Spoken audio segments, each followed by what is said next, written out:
तीन सबसे महत्वपूर्ण बड़ी खबरें आपको बता दें, जहां केंद्रीय कृषि राज्य मंत्री कैलाश चौधरी की सुरक्षा बढ़ाने को लेकर अब से थोड़ी देर पहले खबर आई है और उन्हें जयपुर बुलाया गया है। साथ ही प्रदेश कार्यालय में विधायकों का पहुंचना शुरू हो चुका है। हमारे सहयोगी रजनीश वहां पर मौजूद है, जो बता रहे हैं कि किस तरीके से रजिस्ट्रेशन करवाया जा रहा है। और अब से थोड़ी देर पहले दिया कुमारी भी वहां पर पहुंची है। आंकड़ा बढ़ता जा रहा है, 104 लोग फिलहाल वहां पर पहुंच चुके हैं। वहीं इस वक्त की एक और महत्वपूर्ण बड़ी खबर, जहां आपको बता दें 104 विधायक पार्टी ऑफिस पहुंच चुके हैं, इसे प्लीज अपडेट कर लीजिए। वहीं एक और सबसे बड़ी खबर, जहां अब राजनाथ सिंह मौजूद है, वहीं से रिपोर्ट कर रहे हैं हमारे सहयोगी ध्वज आर्य, जिन्होंने बताया कि इस वक्त राजनाथ सिंह की पर्यवेक्षकों के साथ साथ सीपी जोशी जहां पर मौजूद है, उनके साथ साथ वसुंधरा राजे से मुलाकात हो रही है। क्विक अपडेट के लिए मैं सबसे पहले रजनीश आपके पास वापस आना चाहूंगी, क्योंकि विधायकों से जब भी सवाल किया जाता है मुख्यमंत्री को लेकर सरप्राइज की यहां पर बात कर रहे हैं और दबी जुबान में यह भी कह रहे हैं कि राजनाथ सिंह जयपुर आ गए हैं, मुख्यमंत्री का नाम लेकर आए हैं।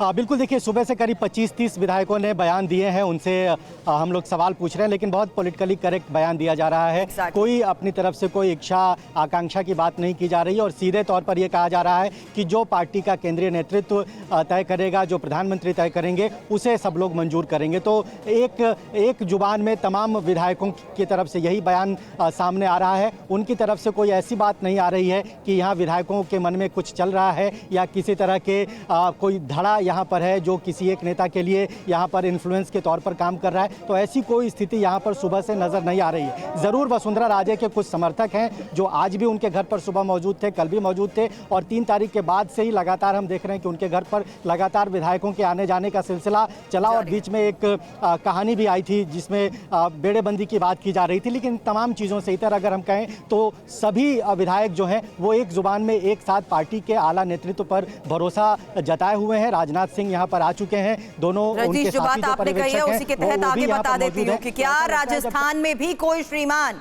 सरप्राइज होगा, क्योंकि बताते हैं एमपी और छत्तीसगढ़ में मोदी ने ऐसे चेहरे उतारे हैं जो सबको चौंका रहे हैं। कुछ खास समीकरणों का यहाँ पर ध्यान रखा गया है और उसी के तहत अगली इंफॉर्मेशन भी हमारे दर्शकों के सामने होगी, जहां इस वक्त राजस्थान की हलचल को लेकर तो बड़ी खबरें आपको दिखाई हैं। वहीं देखिए ट्रिपल इंजन 2024 पर नजर, और साथ ही इंपॉर्टेंट ये भी है कि 2024 पर नजर की अगर हम बात करते हैं तो पीढ़ीगत बदलाव को भी कितनी महत्व दिया जा रहा है, इसको लेकर भी बड़ा सवाल है। हालांकि अगड़ा पिछड़ा दलित महिला आदिवासी फैक्टर को भी ध्यान में रखते हुए खबर बढ़ी है। राज्यों में केंद्र से प्रशिक्षित नेता, राजनीतिक और प्रशासनिक वर्ग, कल्चर बदला और साथ ही इंकम्बेंसी पर भी चोट को देखते हुए क्या कोई निर्णय लिए जा रहे हैं। हालांकि कार्यकर्ताओं में असंतोष को लेकर भी सवाल किए जा रहे हैं।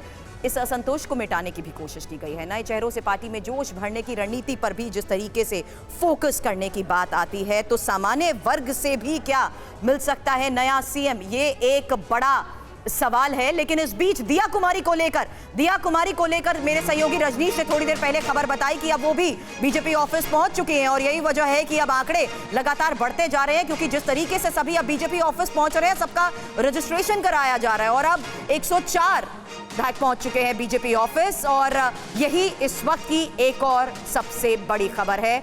और रजनीश, मेरे सहयोगी हमें बता रहे थे अब से थोड़ी देर पहले कि दिया कुमारी भी अब यहां पर पहुंच चुकी हैं। हालांकि अब मैं इंफॉर्मेशन वॉल का रुख करूंगी, क्योंकि एमपी, राजस्थान और छत्तीसगढ़ के चुनाव के साथ साथ बीजेपी ने 2024 की जो तैयारी शुरू कर दी है, उसी को देखते हुए समझते हुए ये इंफॉर्मेशन आपके सामने होगी। पार्टी ने केंद्र से प्रशिक्षित नेताओं को जिस तरीके से एमपी, छत्तीसगढ़ और राजस्थान के चुनावी मैदान में उतारा था, उसी को देखते हुए ये 3 बड़े नाम आपके सामने हैं। कौन कौन से केंद्रीय नेता जिन्होंने विधानसभा चुनाव लड़ा, वही इंफॉर्मेशन आपके सामने, जहां पर देखिए नरेंद्र सिंह तोमर, प्रहलाद सिंह पटेल और कैलाश विजयवर्गीय, ये 3 नाम मध्य प्रदेश को देखते हुए जिस तरीके से सामने आए थे, उसी लिहाज से चर्चा की गई थी कि आखिर राज्यों में केंद्र से प्रशिक्षित नेताओं को उतारने के पीछे क्या रणनीति थी। हालांकि राकेश सिंह, रीति पाठक, गणेश सिंह और उदय प्रताप सिंह, ये और 4 चेहरे आपके सामने हमने रखे हैं। लेकिन अब छत्तीसगढ़ का रुख करें तो अरुण साव, रेणुका सिंह, विजय बघेल और गोमती साय, ये 4 चेहरे जिनको देखते हुए चर्चा की गई। वहीं राजस्थान में राज्यवर्धन राठौर, बाबा बालकनाथ, किरोड़ी लाल मीरा, दिया कुमारी,